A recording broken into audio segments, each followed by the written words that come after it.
Welcome to Stories Behind the Objects, where we take a close-up look at a Museum of the Rockies artifact in 5 minutes or less.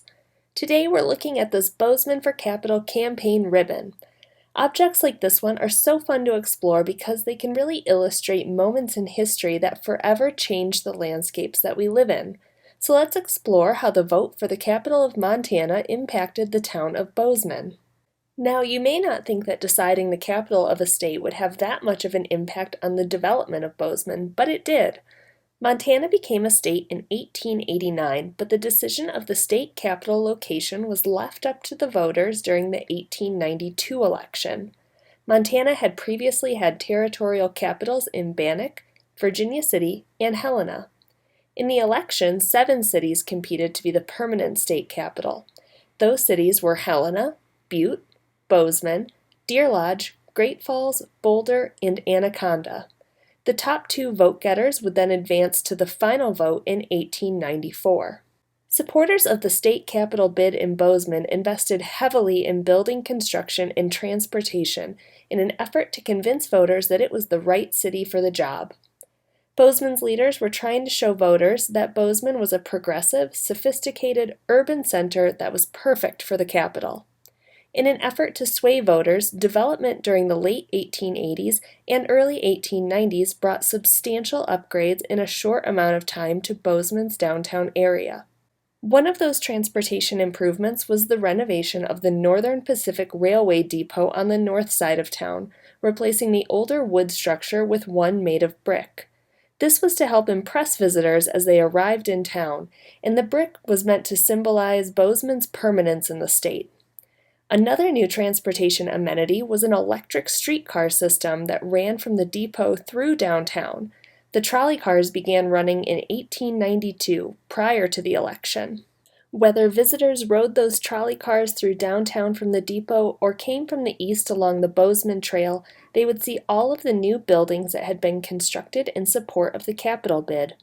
Those buildings included the impressive Bozeman Hotel, built as a first-class lodging option for tourists, merchants, and all of the politicians and dignitaries that would visit a future state capital.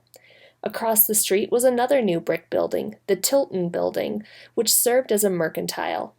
And completing the trifecta of grand buildings constructed for the capital was a new city hall/fire station/police station/opera house. Truly a one-stop shop. You can see all 3 of those buildings in this single picture with that electric trolley car right in the center of it all. The only building left standing today from this trio is the Bozeman Hotel.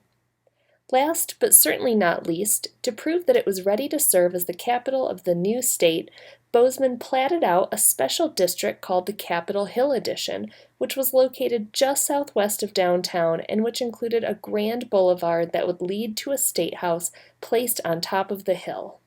If all those improvements failed to sway voters, perhaps they would be convinced by the campaign ribbons and tokens like this artifact. Or perhaps they could be reached by the printed word. In 1892, Bozeman's local newspaper stated that Bozeman is without rival in Montana, thanks to its scenic grandeur, general intelligence, happy homes, beautiful women, and pretty babies. If that doesn't get us the capital, I don't know what will. Alas, the voters of Montana were not convinced, and Bozeman did not receive enough votes in 1892 to advance. Eventually, Helena and Anaconda would go head-to-head in 1894, with Helena holding on to its capital status. But there was a bright spot for Bozeman. As a consolation prize, the town was awarded the State Agricultural College, which we now know as Montana State University.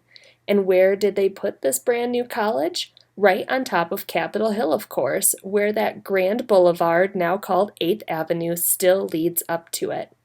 That consolation prize has dramatically affected how Bozeman's economy and social fabric has developed up to the current day, and all because a little frontier town threw its hat in the ring for state capital and lost.